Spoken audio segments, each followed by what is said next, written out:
Welcome back.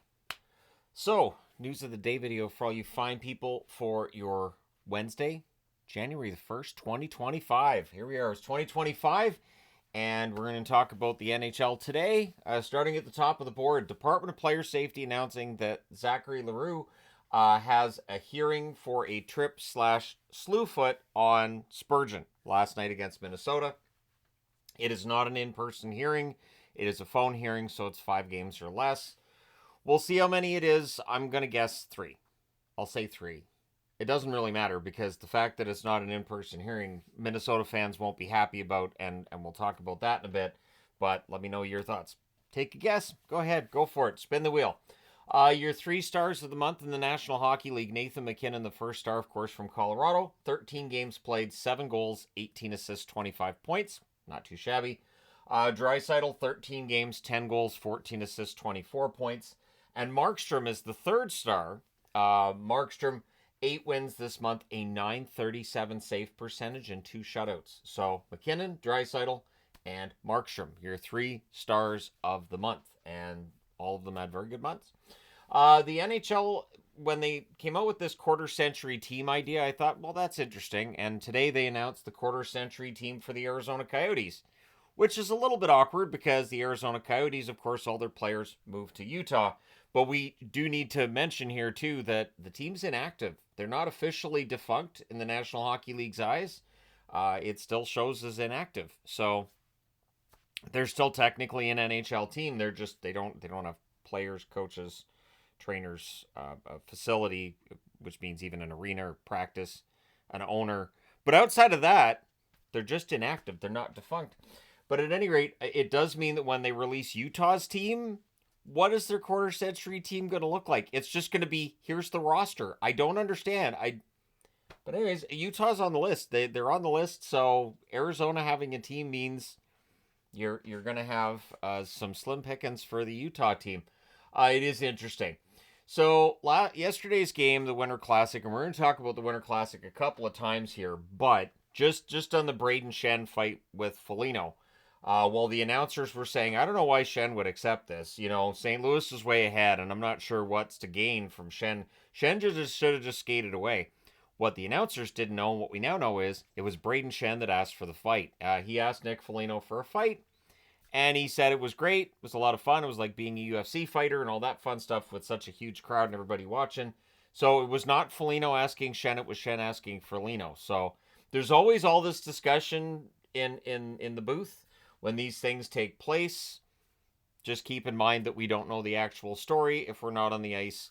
And so there's that. Jared Spurgeon, getting back to the slew foot that was suffered by him last night via Zach Leroux, he is getting an MRI. So we do not know how long Spurgeon's going to be out, but it could be a while.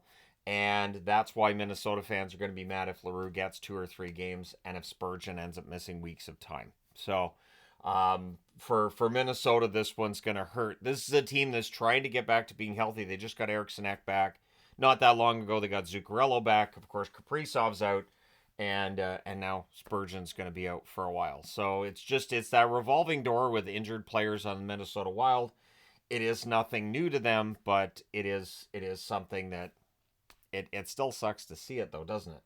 So looking at the standings, I just wanted to point this out. It is now January the 1st. It's 2025. Ottawa's a wild card team in the East. Calgary's a playoff team in the West. I think that's great. I think seeing multiple teams getting into the playoffs that were not necessarily expected to, and in Ottawa's case, a team that hasn't made the playoffs in a long time, that'd be excellent. So we'll see if they can maintain those spots. But there are a lot of teams in the running for the playoffs right now. It is actually a lot of fun with the standings right now because there are so many teams that are so close. And so we'll see if Ottawa and Calgary can keep those spots. Really, for Calgary, they have to just kind of hope that Vancouver doesn't get it together. And right now, I'm not necessarily betting on Vancouver getting it together. Keeping in mind, I don't bet. So the Winter Classic and all the discussions over the scheduling. And I'm just going to say this right now. The NHL, it feels like cowardice every time that there's a scheduling move that's made. And we as NHL hockey fans look at it and go, that doesn't make sense. Somebody will say, there's basketball that night. Hey, there's a baseball game that night. Hey, there's football that night. hey, another sport exists, so the NHL has to not play that day. It is the weirdest thing. We had 13 games yesterday. The Winter Classic was one of those games lost in the middle. I have seen so many people saying they didn't know the game was on, they had no idea. And so there you go. You get a game that's kind of mediocre in its result, and it's understandable because Chicago is still in a rebuild and all that. But a lot of people didn't even know it was on. And then I see people just towing the line of, well, yeah, but there's college football playoffs today, and you just can't compete with that. Yes, the NHL should not exist on days that something big is happening in sports because the NHL's not a big sport. And that's the problem. That's the issue I have with the scheduling as it is. The NHL not wanting the Winter Classic today because there's college football playoff games. I don't care about college football playoff games. I'm not watching them. I would be watching the Winter Classic. So, am I the only person who would be watching hockey that doesn't necessarily watch the college football playoffs? It is one of the worst things about the NHL scheduling. It is the reason that we have this lopsided schedule because they don't want to go up against another sport. It comes across as being inferior to other sports. I know that's not necessarily the case, but that's how it looks to me personally is the NHL saying, "Hey, we can't compete with that. Our product can't compete with that. We're going to lose all those viewers because our viewers don't watch the NHL primarily. They'd rather watch college football, NFL, NBA, Major League Baseball. What else have they scheduled around? Like, they schedule around everything. And it means that the Winter Classic gets completely destroyed. And I'm still seeing people on the internet saying, well, if they had it today, the ratings would have been low. If it was the only game on, the ratings would have been okay because yesterday a lot of people didn't know the game was on, so they didn't get better ratings because there were 13 games yesterday in the National Hockey League. I don't understand it. I really don't get it. I will never understand scheduling out of fear. And that's how it looks to me like, oh, we can't do it that day. The NBA will kill us. Well, we can't do it that way, the NFL. So the NBA has their days of the week, the NFL has their days of the week, and the NHL is relegated to the days that are left over. So it is the weirdest thing to me with the National Hockey League that they have to schedule around every other league because I don't see other leagues doing it. I don't see the NBA scheduling around Major League Baseball. And I know they don't really cross over that much, just saying. And I just don't see other leagues scheduling with this whole idea of we need to have fewer games here because our ratings are going to be low that day. And I'll say this, there is no league in North America that's scheduling around the National Hockey League that I've ever seen. So it just makes it look like the NHL is the niche sport. It's the niche league, and it just means that they're scared to go up against other sports, and I don't understand it. Because again, yesterday a lot of people didn't even know it was on. So what's the point then? You get these guys out there and you sell a lot of tickets. So if it's just, well, we do really well with the ticket sales, then have it today. Because you're still going to get those ticket sales today. People will still go to see the spectacle of an outdoor game. I just don't get it. I really do not understand scheduling out of fear. I will never understand it because let's just say that the NFL they decide to change up their schedule or the NBA changes up their schedule. Is the NHL going to then all of a sudden say, "Oh, hey, we can't do this"? What if the NFL decided, "You know what? We're going to go ahead and we're going to put half our games on Saturday and half our games on Sunday." Does that mean that Saturday is no longer an NHL day that we're going to be like, "Oh, we can only schedule a handful of games"? How's the NHL going to get their schedule in? It's insane. And yet, if the NFL decided, you know what, we could go to Saturday, they're not going to say, well, we can't go to Saturday because that's the hockey day. They don't care. They're going to schedule. They don't care.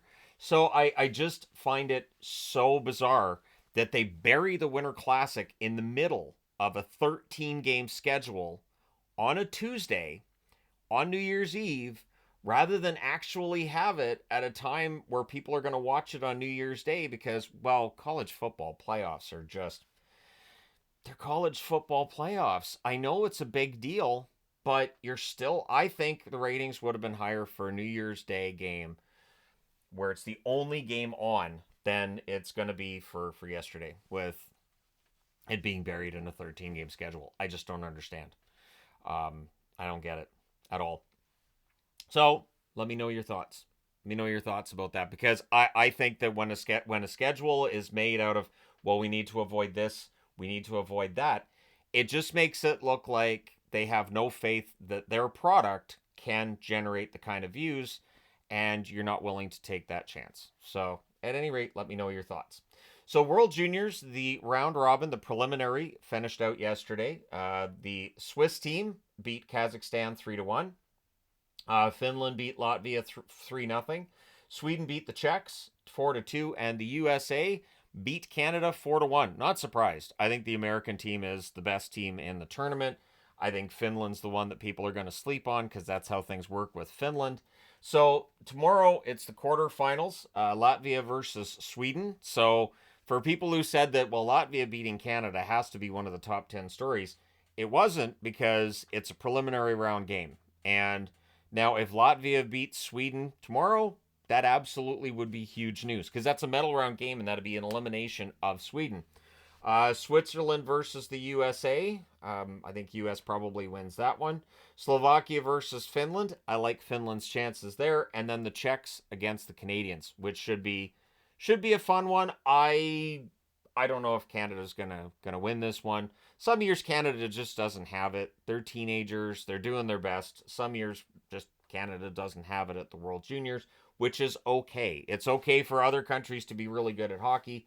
It makes it more entertaining and more interesting, I think, when it's not predictable who's going to win. So we'll see what happens, but let me know your picks. And then, of course, there's the relegation game between Kazakhstan and Germany. So the loser of this game, I believe, drops down to the level below, and then somebody else comes up for next year. I haven't seen who's coming up for next year, but my guess is Germany probably wins that one, but we'll see. Let me know your thoughts in the comment section below, as always. Don't forget to hit like and subscribe in the event that you may not have done so already. Thank you guys so much for watching, for all your support. I will talk to you again soon.